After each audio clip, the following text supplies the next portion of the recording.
ಸತೀಶ್ ಜಾರಕಿಹೊಳಿ ಅವ್ರ ಮನೆಗೆ ಹೋಗಿ ಭೇಟಿಯಾಗಿದ್ದಾರೆ. ನನಗೆ ಗೊತ್ತಿಲ್ಲ, ನನ್ನ ಮಾಹಿತಿ ಇಲ್ಲ, ಯಾವತ್ತಿಗೆ ಹೋಗಿದ್ದಾರೆ ಅಂತ ಅದು ಮಾಹಿತಿ ಇಲ್ಲ.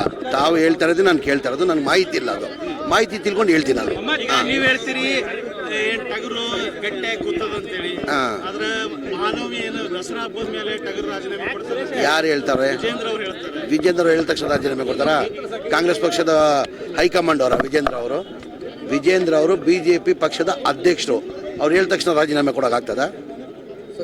ನಮ್ಮ ಪಕ್ಷದ ಹೈಕಮಾಂಡ್, ನಮ್ಮ ನಾಯಕಿಯಾದಂಥ ಸೋನಿಯಾ ಗಾಂಧಿ ಅವರು, ರಾಹುಲ್ ಗಾಂಧಿ ಅವರು, ಮಲ್ಲಿಕಾರ್ಜುನ ಖರ್ಗೆ ಅವರು ನೇರವಾಗಿ ಹೇಳಿದ್ದಾರೆ, ನಾವು ಸಿದ್ದರಾಮಯ್ಯ ಜೊತೆ ಇದ್ದೀವಿ, ಸಿದ್ದರಾಮಯ್ಯ ರಾಜೀನಾಮೆ ಕೊಡೋದು ಅಗತ್ಯ ಇಲ್ಲ ಅಂತ ನಮ್ಮ ಹೈಕಮಾಂಡ್ ಹೇಳಿದ್ದಾರೆ.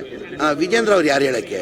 ನಮ್ಮ ಪಕ್ಷದ ವಿಚಾರ ವಿಜೇಂದ್ರ ಅವ್ರು ಯಾರು ಹೇಳೋಕ್ಕೆ? 100ಕ್ಕೆ 100 ಇಲ್ಲ, 100% ಇಲ್ಲ.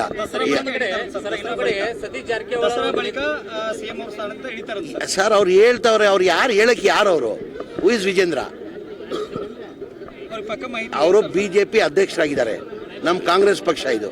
ಕಾಂಗ್ರೆಸ್ ಪಕ್ಷದಲ್ಲಿ ನಮ್ಮ ನಾಯಕಿಯಾದಂಥ ಸೋನಿಯಾ ಗಾಂಧಿ ಅವರು, ರಾಹುಲ್ ಗಾಂಧಿ ಅವರು, ನಮ್ಮ ACC ಅಧ್ಯಕ್ಷ ಆದಂಥ ಮಲ್ಲಿಕಾರ್ಜುನ ಖರ್ಗೆ ಅವ್ರು ಹೇಳಬೇಕು.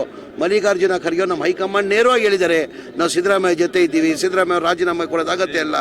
ವೇಣುಗೋಪಾಲು, ಸುರ್ಜೇವಾಲಾ ಅವ್ರು ಬಂದು ಬೆಂಗಳೂರಲ್ಲಿ ಬಂದು ಪ್ರೆಸ್ ಮೀಟ್ ಮಾಡಿ ಹೋಗಿದ್ದಾರೆ. ಹೈಕಮಾಂಡ್ ನಿಮ್ಮ ಜೊತೆ ಇದ್ದಾರಂತ ಬೆಂಗಳೂರು ಬಂದು ಹೇಳಿದ್ದಾರೆ.